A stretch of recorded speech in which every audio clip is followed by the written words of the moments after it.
조갑제 TV 시청자 여러분 안녕하십니까? 2023년 2월 13일 정오입니다.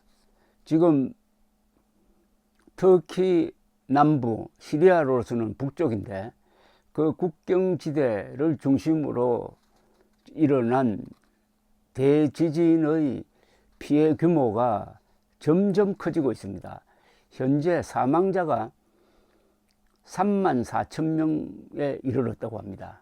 약 3만 명은 터키에서 4,000명은 시리아 북쪽에서 사망했는데 지금 깔려있는 사람들이 많아가지고 구조작업이 지연되면서 앞으로는 생존자가 상당히 줄어들 것이고 사망자는 급격하게 늘어서 10만 명에 육박할 것이라는 이야기가 나오고 있습니다.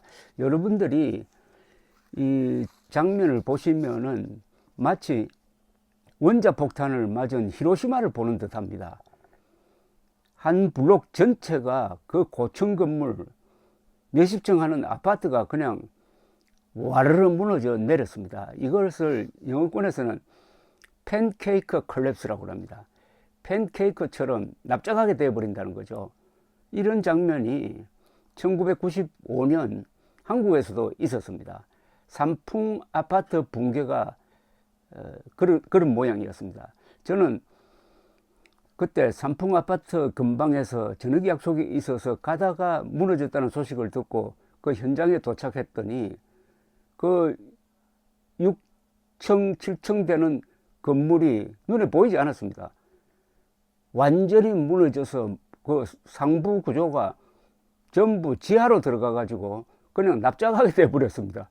이런 게 바로 팬케이크 컬랩스인데 왜 이런 일이 일어났느냐 하는 데 대해서 이제 세계 언론이 집중적으로 지금 보도를 하고 있습니다. 더구나 1999년에 터키에서 대지진이 나가지고 약 2만 명이 죽었는데 그러면 대책을 세웠을 것 아니냐, 그 뒤에 지은 건물은 단단하게 지었을 것 아니냐라고 생각할 텐데 그렇지 않아요. 지금 무너진 건물은 신축된 건물이 상당히 많습니다. 그러면 그동안에 무슨 대책이 있었느냐, 이걸 취재를 하니까 서서히 예상했던 대로 이 대지진의 이런 떼죽음은 에르도안 대통령입니다. 20년째 장기 집권하고 있는 이 에르도안 정권 그리고 정치권 부패의 결과다, 이런 지금 조사 또는 취재 보도가 나오고 있습니다. 그러니까 에르도안 정권과 정치권의 일반적인 부패가 부실 건물을 양산했고 지진이 오자 그냥 폭삭 무너졌다는 이야기입니다. 이 에르도안 씨는 한때 수상이었다가 나중에 헌법을 고쳐서 지금 대통령인데 2014년에 에르도안이 아들에게 전화를 걸어가지고 숨겨놓은 비자금을 옮기라고 말하는 녹음 파일이 공개된 적도 있는데 당시 문제가 되었던 비자금 규모가 한 10억 달러로 추산됩니다. 또 사위는 재무장관을 해가지고 부패 스캔들에 연루되어 가지고 이 일가가 문제입니다. 에르도안 일가가 문제입니다. 이 에르도안은 아타투르크 케말 파샤로 불리죠. 이 근대 터키의 국부라고 불리는 이 사람이 내걸었던 세속주의, 즉 정교 분리를 무시하고 이슬람 원리주의를 앞세워서 정권을 잡는데 정책은 파퓰리즘을 선택을 해가지고 이 나라를 지금 이렇게 흔들고 있습니다. 그는 이번 지진에 겁을 먹은 듯이 한 이틀 동안은 얼굴도 내밀지 않았습니다. 그러다가 나타나가지고는 이것은 불가항력적인 사태라서 이 막기가 참 힘들다, 이런 이야기를 했다가 욕을 한참 먹고 있습니다. 지금 선거를 앞두고 있는데 선거 때 어떤 결과가 나올지 모릅니다. 개발업자들이 정치권과 야합을 해가지고 건물을 지을 때 규정대로 짓지 않았다는 겁니다. 철근, 콘크리트 등을 덜 쓰고 그 다음에 구조를 바꾸고 집안 다지기도 제대로 하지 않고 이렇게 건물을 지어 놓고는 준공검사가 안 나오면은 정치권에 로비를 해가지고 벌금 약간만 물게 하고 중공검사가 나오도록 하는 이런 악순환이 여러 차례 되풀이되었답니다. 특히 총선을 앞두고 선거를 앞두고 그런 일이 많이 벌어졌다고 합니다. 그런데 이들 정치인은 업자로부터 돈을 받았을 때 뻔하지 않습니까? 더구나 감리기구가 있긴 하지만 이 감리기구의 운용 예산은 또 개발업자들이 된답니다. 완전히 부패구조로 똘똘 뭉쳐 있는데 여기에 야당도 협조한다니까, 이게 표를 의식해서 협조한다니까 이게 대책이 없습니다. 이번에 건물이 많이 무너진 안타카 지방에는 에르진이라는 도시가 있는데 이 에르진이라는 도시에서는 건물 한 동도 무너지지 않았습니다. 이거 왜 그러냐 하면은 에르진이라는 도시의 역대 시장이 다 깨끗했다는 겁니다. 그러니까 부실 건물이 들어설 여지가 없었다는 거죠.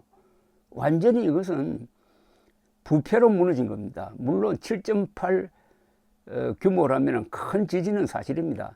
그러나 이렇게 3만 명에서 지금 10만 명으로 치닫고 있는 이런 사망자는 나올 수가 없는 거죠.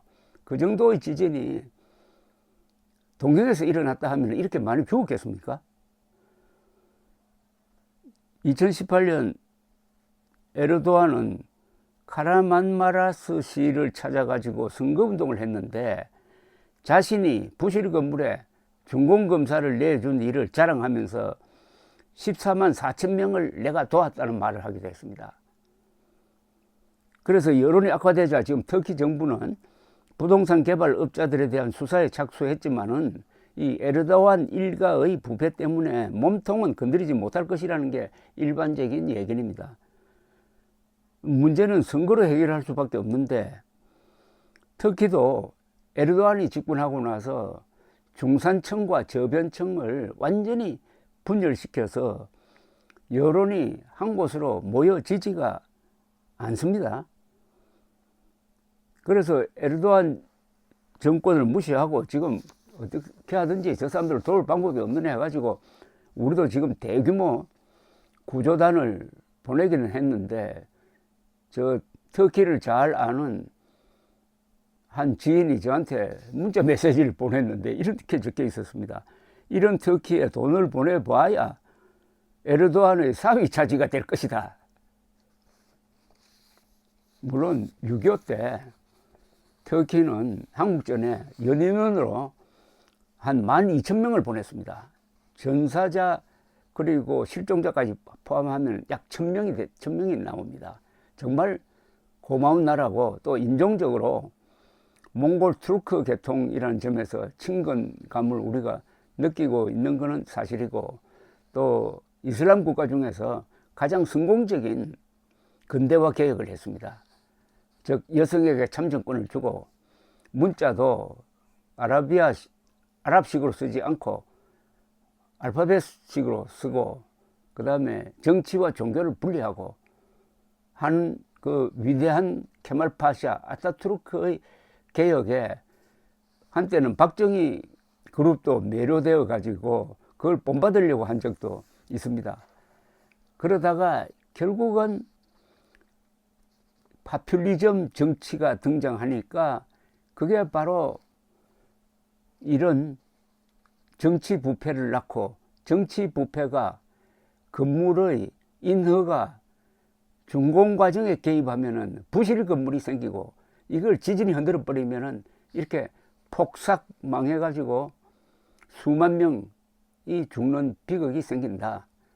일종의 대장동 사건입니다. 일종의 물론 성격은 좀 다르지만은 우리도 이 큰 건물 지을 때 과연 제대로 설계대로 집행을 하는지 규정을 지키는지 이걸 감시를 해야 됩니다. 한국은 다행히 지진이 없으니까 이런 일이 벌어지지 않고 있지만은 글쎄요, 항상 안전하다고는 볼 수가 없죠.